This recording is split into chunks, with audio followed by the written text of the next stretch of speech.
Hey folks, before we get started, I just wanted to tell you, you can unlock unlimited access to political news, commentary, opinion, and a whole lot more at inforum.news/port for only 99 cents a month for your first 3 months. Hurry, get this limited time offer at inforum.news/port now. This podcast is brought to you by the North Dakota Petroleum Foundation. From heating our homes and powering our vehicles to cell phones, clothing, and medical equipment, oil and natural gas makes everyday life better. North Dakota Oil and Natural Gas, advancing the possibilities. Learn more at ndpetroleumfoundation.org.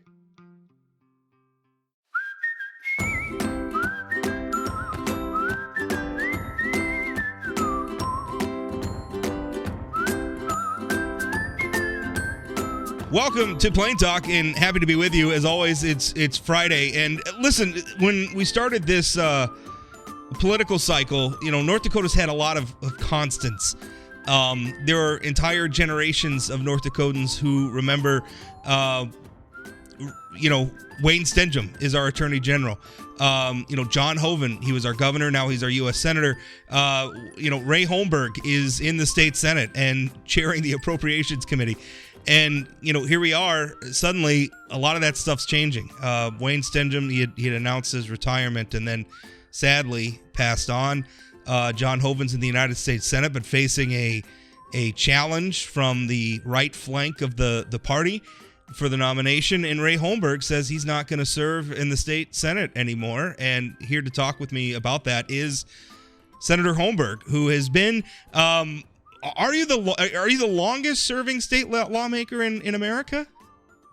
No, I'm just talking about the Senate. I'm tied with Nikki Seltzler from South Carolina, as we will each have finished 46 years.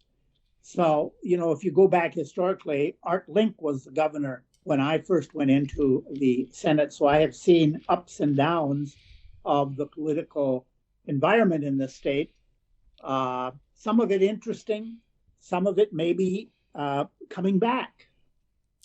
Well, we can talk about that, but first let's talk. You asked me not to ask you about your reasons for retiring, and I'm gonna respect that. So let me ask you, from day one when Art Link's governor, we're talking about like Jimmy Carter era nationally, from day one of your service in the Senate to now, what's been the biggest change? Well, of course, technology has made a huge difference.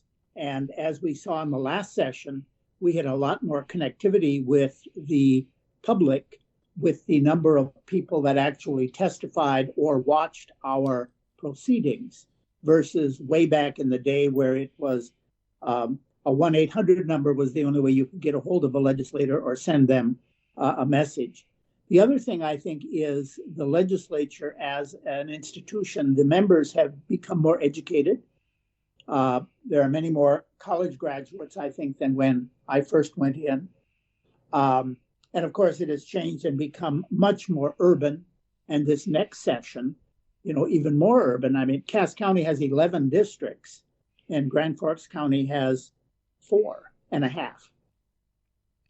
That's obviously, that's where North Dakotans are going, though, right? They're leaving the farm, right. They're leaving the rural areas, they're moving to the cities, and as the redistricting process plays out, they bring their lawmakers with them. It's really interesting what you said about the public engaging more, because I perceive that as well, and I think a lot of it has to do with the internet. It's easier to engage now. Now I can, while I'm cooking dinner, or I don't know, mowing I can listen to a legislative committee hearing on my phone. I can stream it on my television. I can watch it on my phone while I'm in the kitchen. It's easier to engage than ever, and that's a good thing. The public should pay attention, but it's brought some additional challenges at times. Whereas when more people are engaged, then that's more opinions and more arguments and more points that you have to shift through when you're trying to reach some sort of a governing consensus.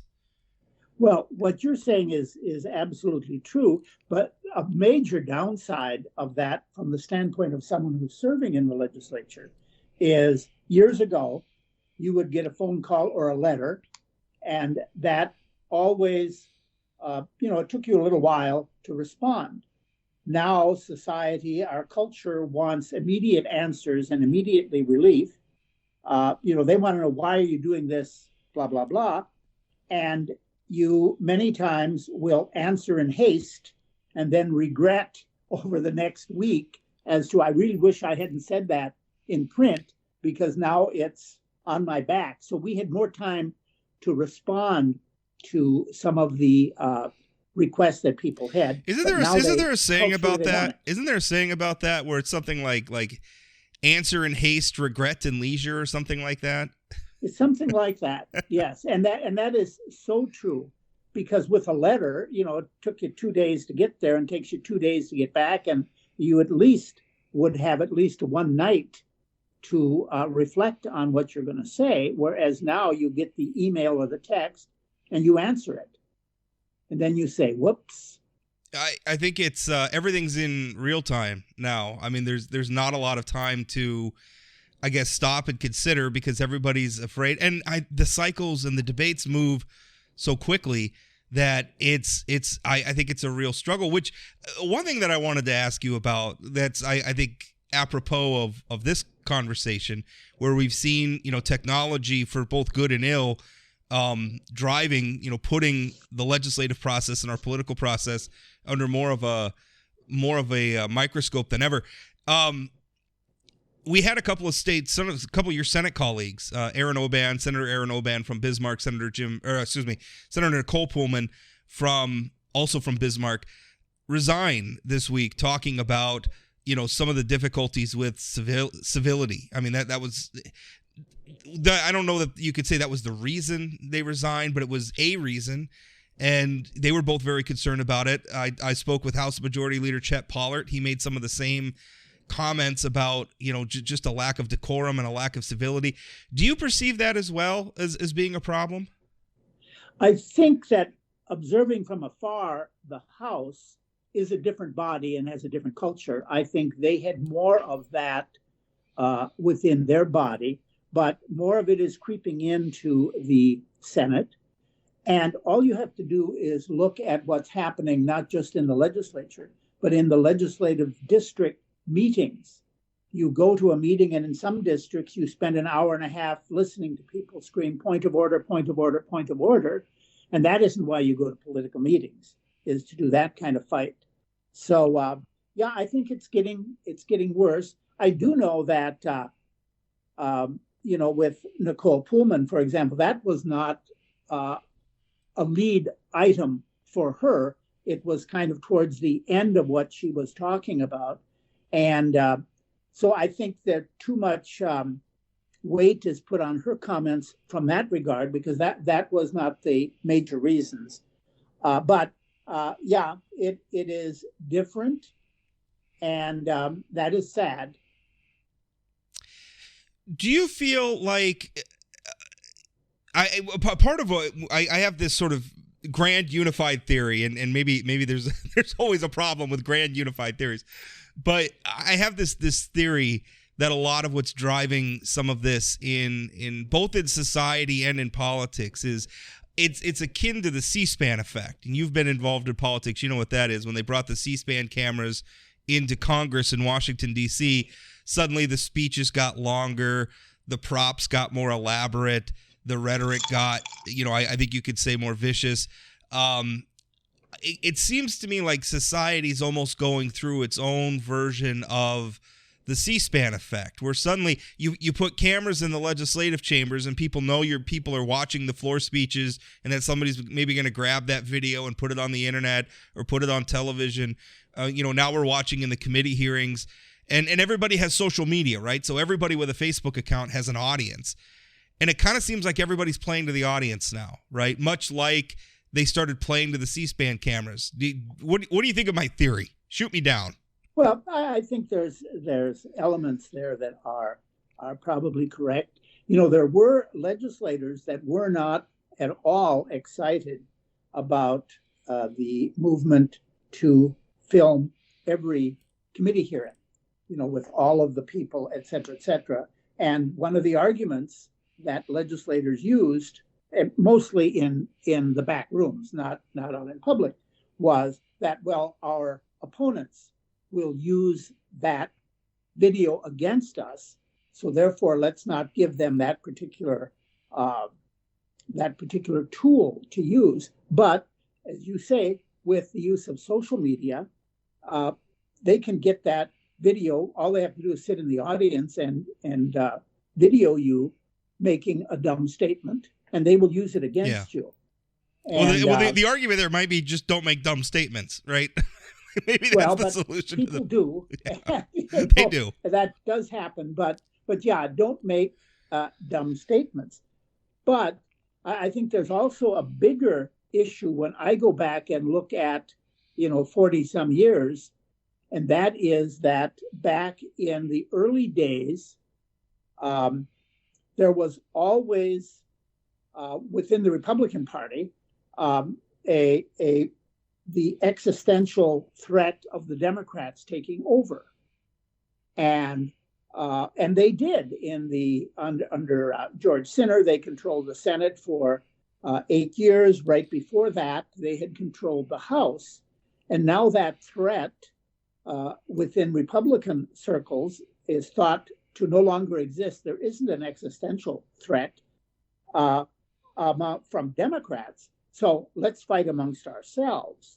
An example about the threat for the Democrats is if you look at 2020 election, there were 0 Democrats elected west of Interstate 29.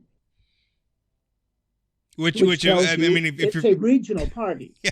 If you look at a map, I mean, I-29, there's not very much of North Dakota that's east of I-29, geographically speaking. I mean, that's a remarkable. I mean, Erin Oban was. I mean, now that she's retiring in the Senate, and I think it seems likely that we're going to get a Republican senator in that district now. Obviously, there's a reason we hold the elections. That's not a sure thing, but it seems at this point, me looking at the tea leaves, that seems likely.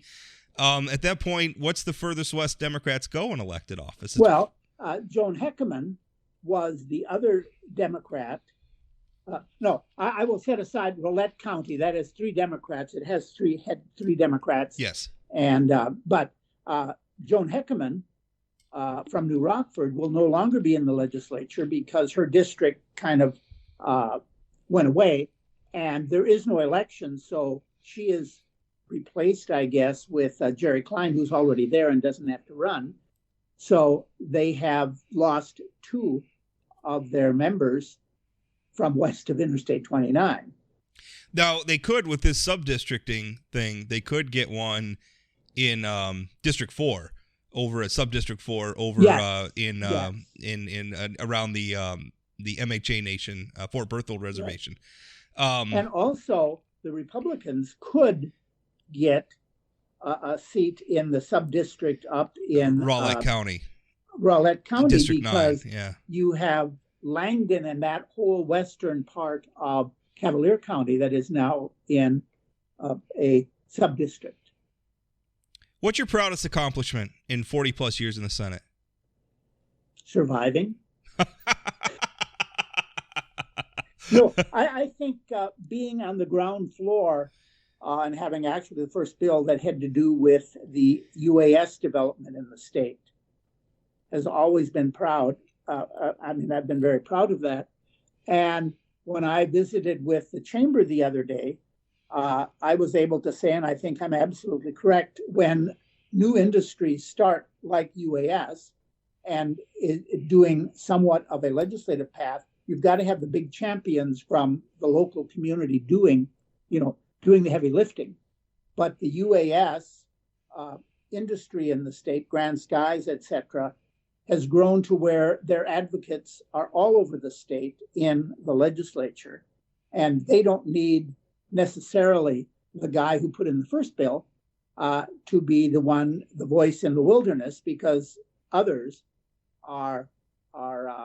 it is matured, let me say, as an industry in the state and growing well. So that would be one of my most proud things, I think. I wanted to say that surprised me, and I don't know why it should surprise me. It seems like that has been a fight I feel like if we went back and we looked at the legislative journals, in fact, I did one time, and I think the second bill ever introduced in the legislature after statehood was about addressing flooding in Devil's Lake, right? So the more things change, the more they stay the same. But it seems to me like another one of those issues that we have always fought in our state is trying to add to what we already do. Like, we do commodities very well. We do agriculture very well. We do energy very well. But we've always wanted to do more than that, and have different sorts of industries here. And so I guess that makes a lot of sense. Bringing the UAS industry is an industry unto itself, and North Dakota is a great place for it. And to be a leader there, of course, that makes perfect sense that would be a major accomplishment out of a 40-plus year career in the legislature. That makes perfect sense now that you explain it. Yeah, thank you, I guess. What else? Who's your favorite governor to serve under? The one I was closest to was Dalrymple, because we had served as folks in the Senate together. I mean, in the legislature together. Sure. And when Link was governor, I think he was a nice man, but I was a freshman and didn't have that much interplay with the governor's office, etc. So I would say Dalrymple was one of my favorite. They were all different personalities. They had different, what do you call it? They had different staffs. They had different relationships. Some were more open. Some were more closed as far as the legislature is concerned. And then it's tough to say the last 20 years that I've been chairman of appropriations, that gives you opportunities that maybe a regular member might not have regarding access to the executive branch. So the last 20, I mean, that would have Dalrymple, because I know Lieutenant Governor Dalrymple under John Hoeven was very involved in the budget process, and then obviously became governor in his own right. So he was very involved during a lot of your stint as chairman of appropriations. Our current governor, a lot gets made about, and I always try to put this in context, because by design, our system is supposed to foster some level of competition. I think that is the fair word, between the executive and legislative branches. Like, there's supposed to be tension there. That's the checks and balances thing. That's how it's designed. But a lot's been made about tension between this Governor Burgum, and the legislature. And so, speaking as somebody who again has seen this up close and personal more than most of us, what do you make of that? Is too much made of it, or is there really more friction there than past administrations? I think there's friction there, but as you say, there is a natural tension. And part of it is, of course, the style that the particular governor would have. Governor Burgum comes from a CEO perspective, whereas some of the other governors come from a different perspective. And of course, Hoeven had that CEO background. Let me throw this phone away. Well, don't throw it away. No. Okay. I just said I'm not going to talk. They have a different style. I get along with him well. I think that he is an idea man. He likes his ideas, and that's what a governor should do. And the legislature, at the end of the day, has the final word.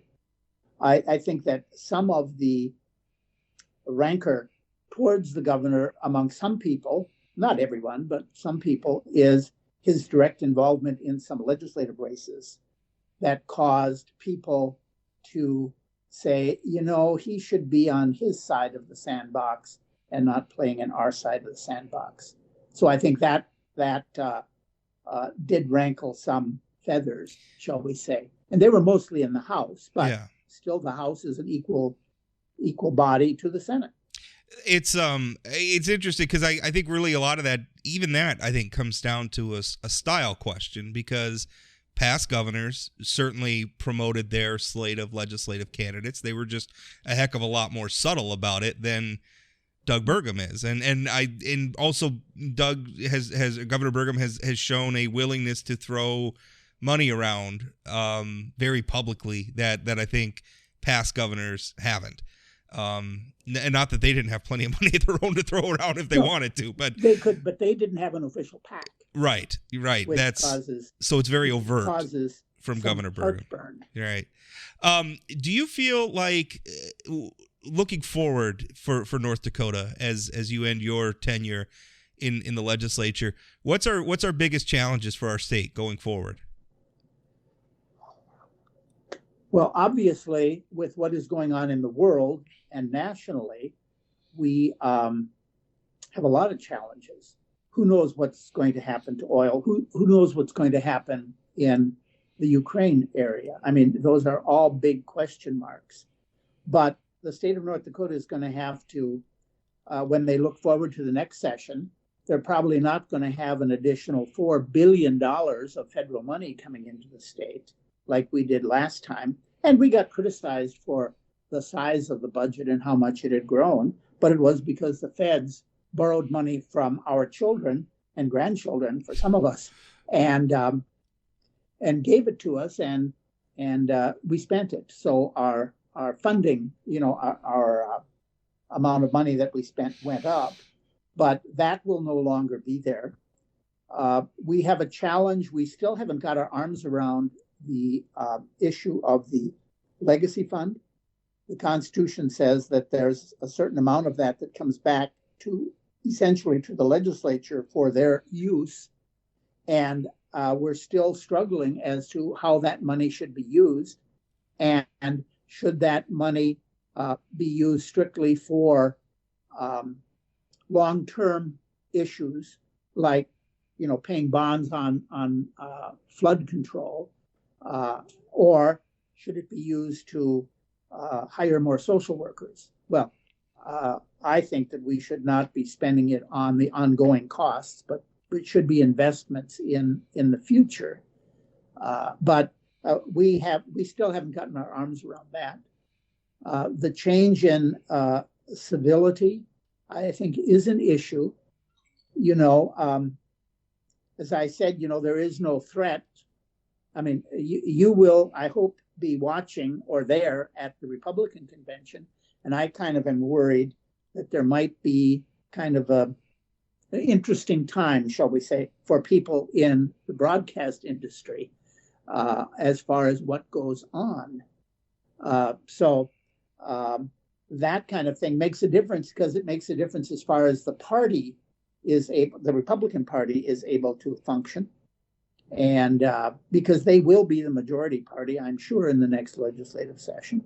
Yeah, I don't think there's any question about that. But I think it will become more conservative, both the House and the Senate, because if I'm a senator or a member of the legislature, and I didn't run this time, and I look over at my neighboring districts and see what happens to folks getting censured for voting wrong on one bill,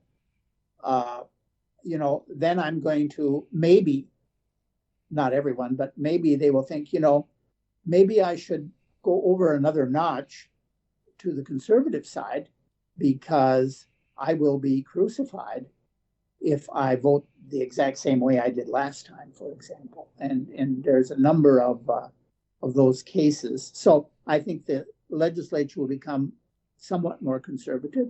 And then they have the fact that they've got to break in new leadership across the board.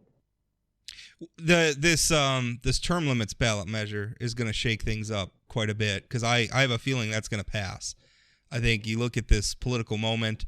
I don't know who's going to come out of the weeds to make the negative argument against it. I'm against it. I don't believe that term limits are a good idea. I have this funny idea that voters should be able to pick who they want, and if it's somebody who's already been there a couple of terms, then so be it. And I think that there's value too in institutional knowledge, in having people who have been there and been there successfully a long time. People like yourself, people like Representative Bob Martinson, who's been there for a long time as well.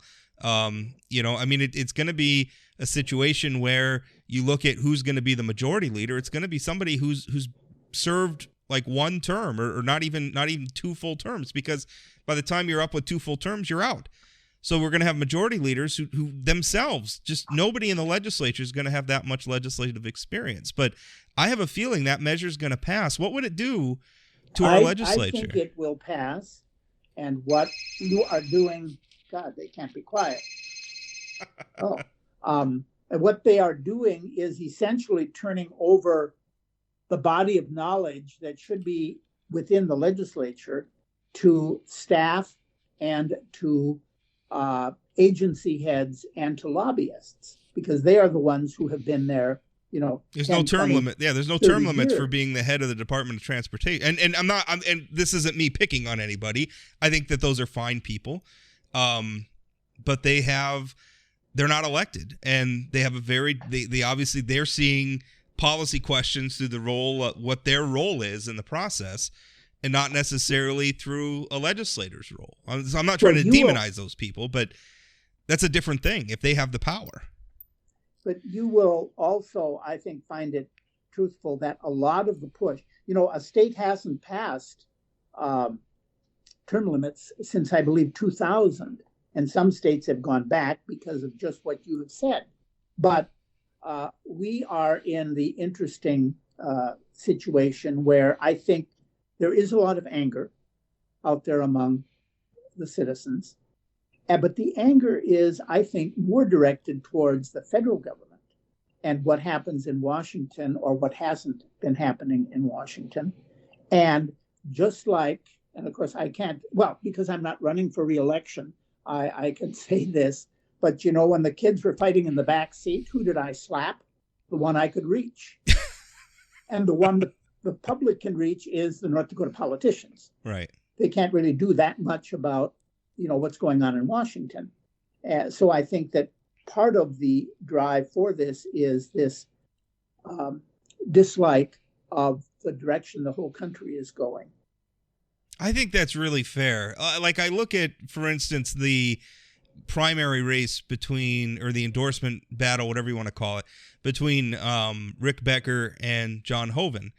And I'm looking, because obviously Rick Becker is working very hard to appeal to a very Trumpian base of support.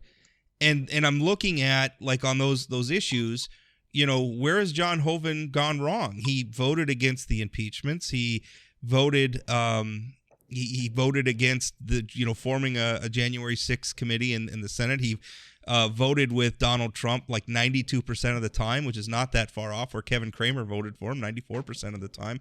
And so I'm thinking, like what more do they want? It kind of seems like the anger that you're talking about, I think that's it. Like, you smack the kid that's there. It's kind of indiscriminate, right? Like, it's not really focused on what the actual problem is. It's like, we're just angry, so we're going to sow chaos everywhere. Mm-hmm. Yeah, I agree. And what makes this convention and this race at the convention interesting is that Becker's people, I don't condemn people. I tip my hat to those who have great organizational They're very ability. very good at organizing at these conventions. And they are very skilled at that, particularly in some parts of the state. They're skillful. And the Republicans were a little slow, I think, in understanding the actual, I hate to use the word threat, but let's just call it a threat, that a sitting senator who got practically 80% of the vote 6 years ago is struggling within his own party at a convention. I don't think he's going to have a problem in June, on the June ballot. I would agree. But at the convention, what do you think happened? Because the Republican Party itself, I mean, getting political here for a minute, I mean, the NDGOP they've been talking about whether these endorsing conventions are still valuable. And I think that they are valuable. I think they're being, I want to say manipulated, but that's probably too pejorative a word, because, like you said, they're very skilled at organizing, and it's hard to, they're playing the game. That's the game. They're playing it, and they're winning in a lot of places. So I guess I don't like what's motivating them. I don't like what their objectives are, but kudos to them. They're winning.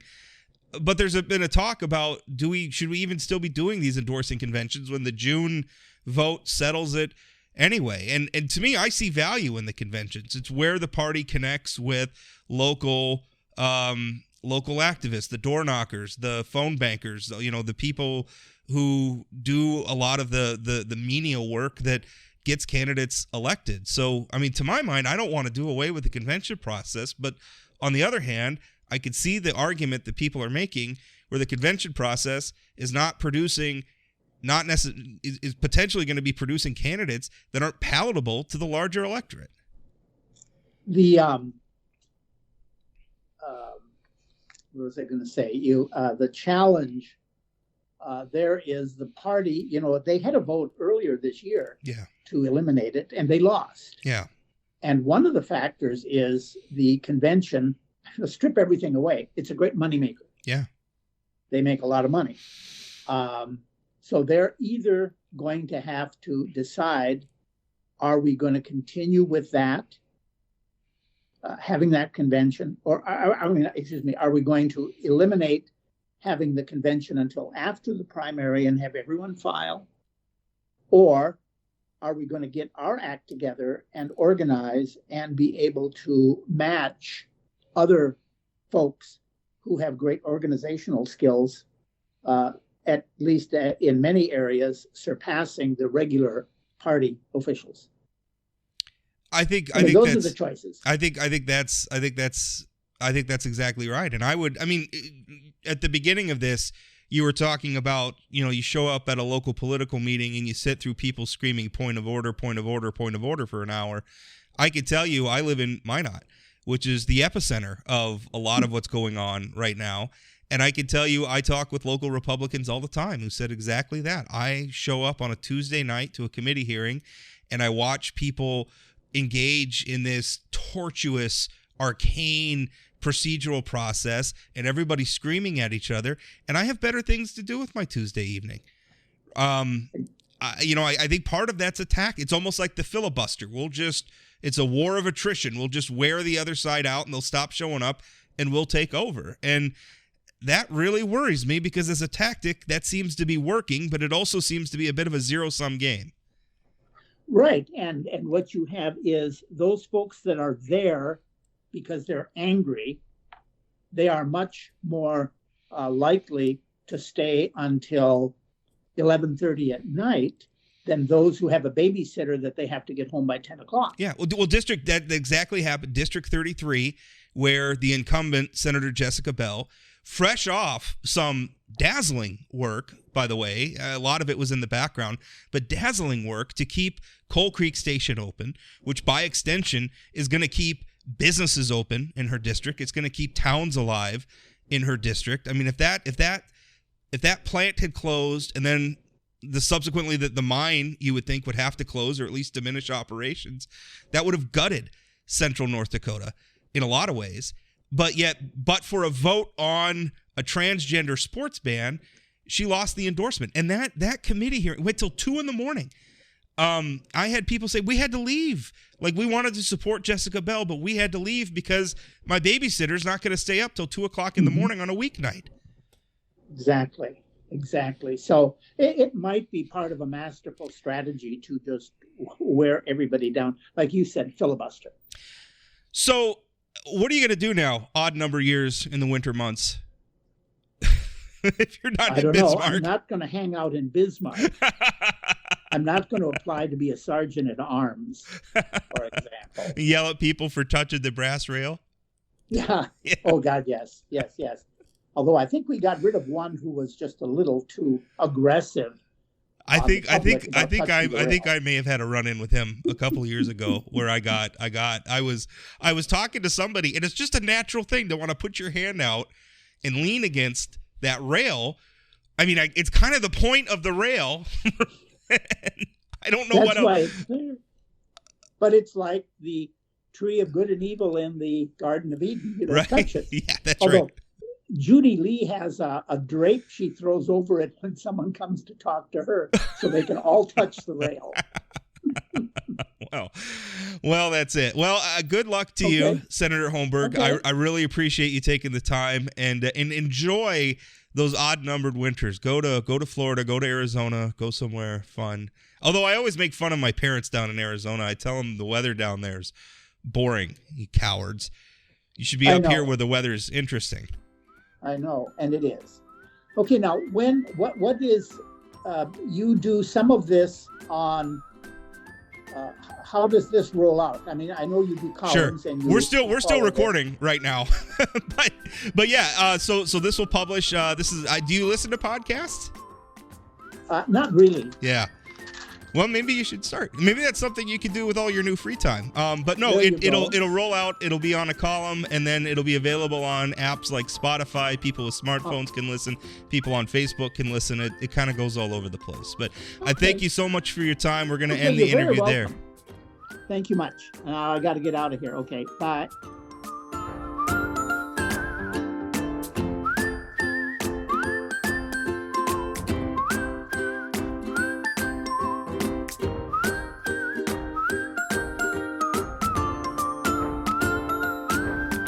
Want more political news like this?